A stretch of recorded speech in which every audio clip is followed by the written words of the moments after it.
Shalom, queridos irmãos e irmãs.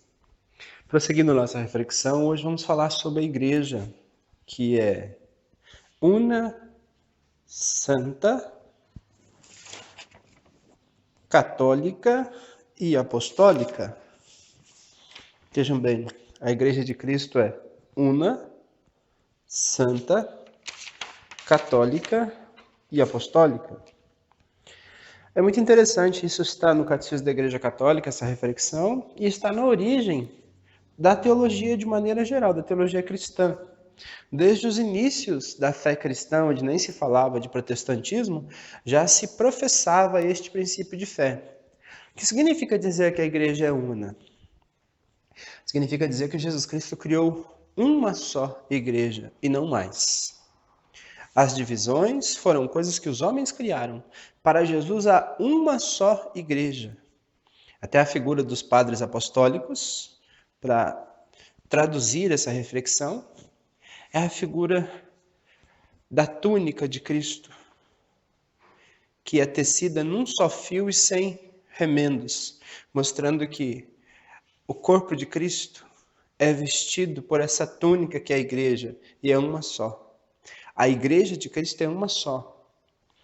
É muito interessante que, por volta do ano 2000, foi publicada pela Santa Sé uma carta chamada Dominus Iesus, falando sobre a soberania de Jesus e da igreja de Jesus. Na Dominus Iesus, o cardeal Ratzinger, que assina a carta, afirma a seguinte questão: na Igreja Católica, no caso católica, apostólica, romana, na Igreja Católica subsiste a Igreja de Cristo. O que é isso, usar esse termo?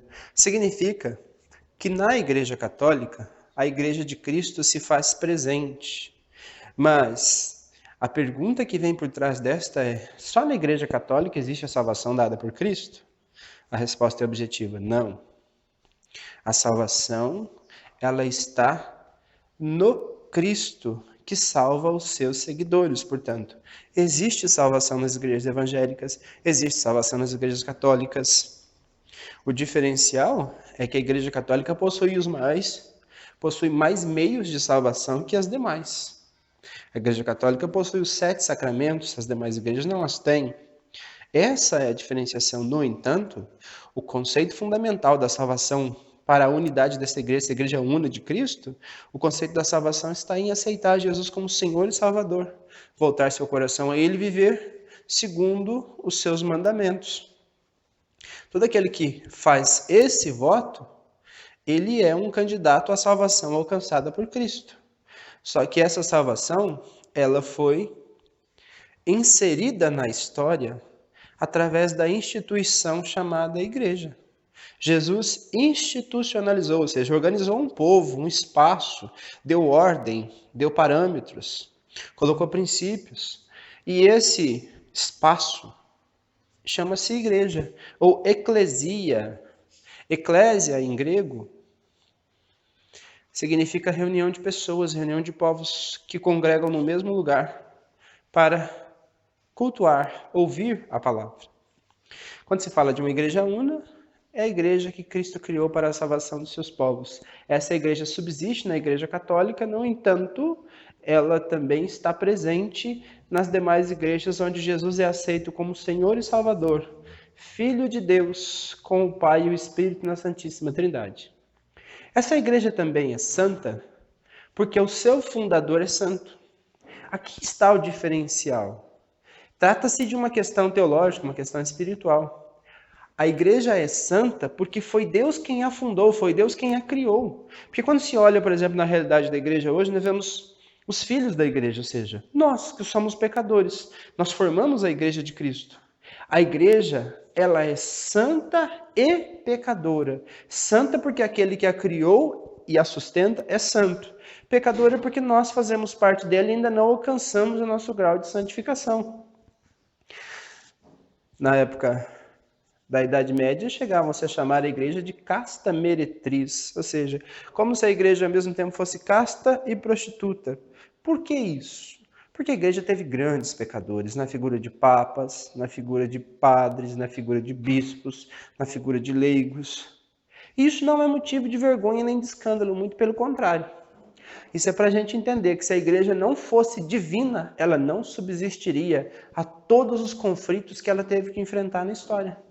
A santidade na igreja está no Espírito Santo que a sustenta, está no Pai que é o seu fundador e no Cristo que é aquele que a inaugurou, a tornou concreta na história para cada um de nós.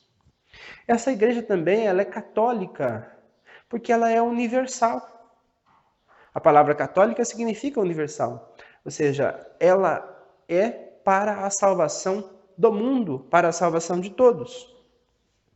Quando se lê, por exemplo, no livro do Apocalipse, que os 144 mil são os eleitos que se salvarão, muitas vezes as pessoas se iludem pensando que ali está se falando de um número objetivo. 144 mil pessoas se salvarão, os demais não. Muito pelo contrário, é um número simbólico.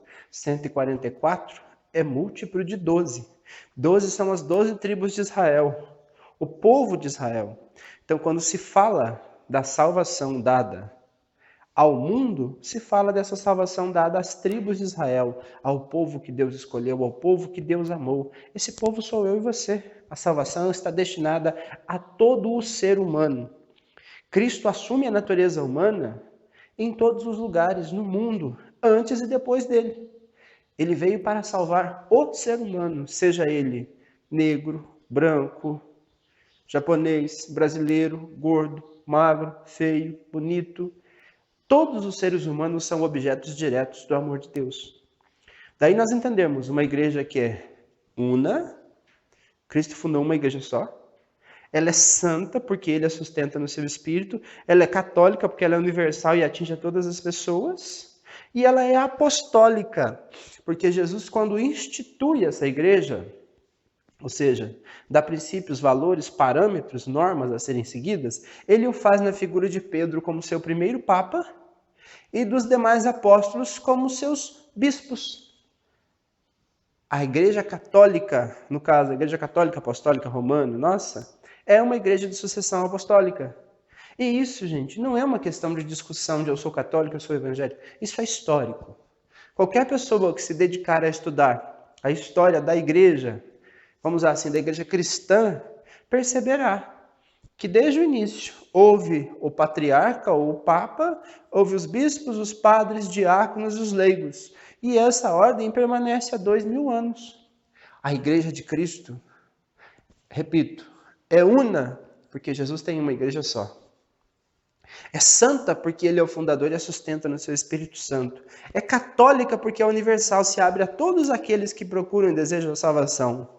E é apostólica porque ela subsiste na sucessão apostólica dos papas e bispos até os nossos dias. Louvado seja Deus por essa igreja que nós podemos participar. Louvado seja Deus pelos sacramentos que nós temos acesso.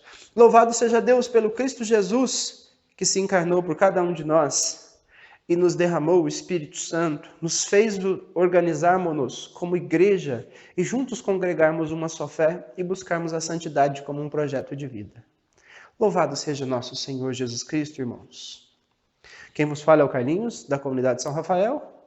E não nos esqueçamos, somos membros de uma igreja una, santa, católica e apostólica. Deus os abençoe. Shalom.